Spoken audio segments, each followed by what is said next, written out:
Əgər Ağ Ev sözünü tutsa və sona qədər dürüst olsa, bu əsrin sensasiyası olacaq. Ötən əsrin ən qalmaqallı və ən müəmmalı siyasi qətlinin, John Kennedy'nin öldürülməsinin 58-ci ilində nəhayət əsl həqiqət üzə çıxacaq. Əslində uzun illər bu qətllə bağlı aparılmış araşdırmalar, təhlillər, habelə onların əsasında yazılmış kitablar bir xeyli adamda çoxdan müəyyən qənaətlər yaradıb. Açıqlanması gözlənilən materiallar da o qənaətlərdən birinin, ən ağlabatanının təsdiqi olacaq. Yayılan xəbər bundan ibarətdir ki, ABŞ prezidenti administrasiyası bu ilin dekabr ayının 15-nə qədər ölkənin 35-ci prezidenti John Kennedy'nin 1963-cü ildə müəmmalı qətlinə dair yeni materiallar açıqlayacaq. İndiyəcən bu qətllə bağlı həqiqətlər, təfərrüatlar ona görə açıqlanmırdı ki, cinayətlə bağlı qaynaq və sənədlər ölkənin müdafiəsinə, kəşfiyyatına, milli təhlükəsizliyinə xələl gətirə bilərdi. 1992-ci ildə isə ABŞ Konqresi sənədlərin tədricən atılması barədə qərar qəbul edib. Bəs güya 58 il öncə Kennedy qətlə yetiriləndən bir neçə gün, bir neçə həftə, bir neçə ay, lap bir neçə il sonra bu sənədlər açıqlansaydı, ABŞ dövləti batıb gedərdimi, dağılardımı? Əsla belə bir şey baş verməzdi. Sadəcə qətlin arxasında duranlar öz hakimiyyətlərini, sərvətlərini itirərdilər.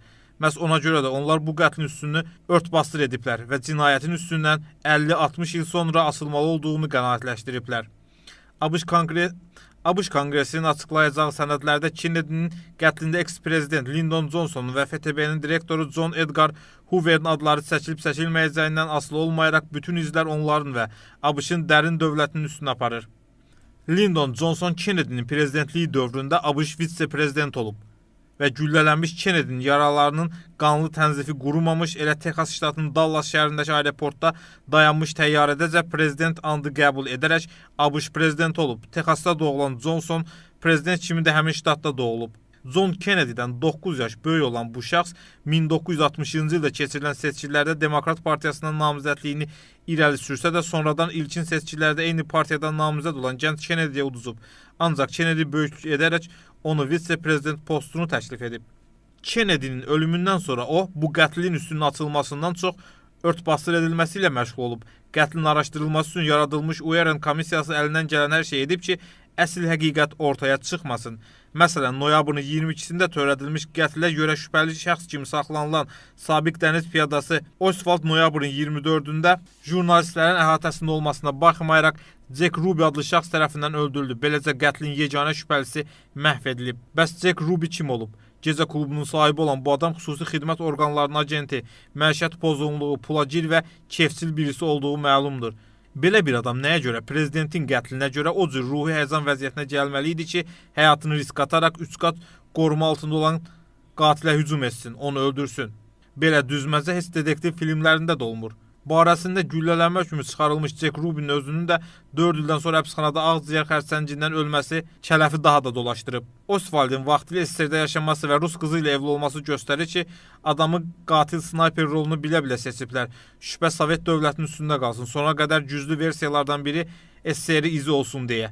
Bütün təhlillər isə göstərir ki, Kennedy'nin üstü açıq maşında şəhərin küçələri ilə gedərkən güllələnməsi tək adamın işi olmayıb. Bu qətlin üstü əslində daha tez açıla bilərdi əgər John Kennedy'nin baş prokuror və ədliyyə naziri olan qardaşı Robert Kennedy 1968-ci ildə ilkin seçkilərin qalibi kimi prezidentliyə namizəd olacağını elan edəndən 10-15 dəqiqə sonra güllələnib öldürülməsəydi.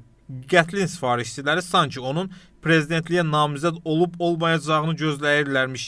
Adam namizədliyini elan edən kimi onu Fələstinli qatil Sərxan Bişər Sərxana vurdurublar. Robert Kennedy prezident seçilsə, əlbəttə ki, qardaşının qətlinin üstünü açacaqdı, amma bu baş verməyib. Lyndon Johnson yenə prezident kürsüsündə qalıb. Bütün bu olanların mərkəzində isə 37 il boyunca Federal Təhqiqatlar Bürosunun direktoru olmuş, 6 prezidentlə işləmiş John Edgar Hoover dayanıb. Bu adam ABŞ prezidentlərindən ən nüfuzlu, sarsılmaz iradəyə malik bir şəxs olub.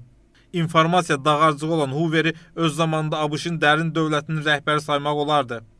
Kennedy'nin qətlində SSR izi təsdiq olunmayandan, daha dəqiq, puça çıxandan sonra ortaya Kennedy'nin mafiya ilə düşmənçiliyi məsələsi atılıb.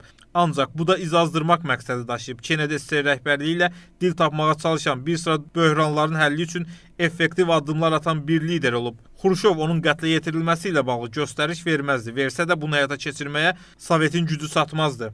ABŞ-da fəaliyyət göstərən mafyozlar isə prinsipial olaraq polis zabitlərini və siyasət adamlarını hədəf seçmirdilər.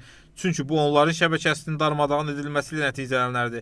Gecə-gündüz bir qoşun adam tərəfindən qorunan, hara gedəcəyi, hardan gələcəyi yalnız xüsusi xidmət orqanlarının şefinə və öz şəxsi mühafizinə bəlli olan prezidenti öldürmək mafiya klanlarının işi ola bilməzdi. Ortada yalnız bir ünvan qalır, dövlətin özü.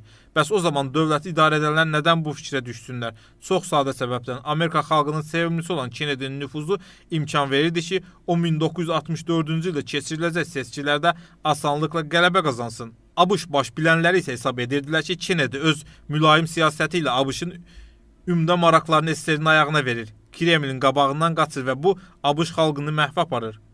Bu baxımdan onun qətl yolu ilə aradan götürülməsi variantı seçilə bilərdi. Bu işin üstünün indiyədək tam açılmaması, qətlə dair təfərrüatların açıqlamaması da bu yüzdəndir.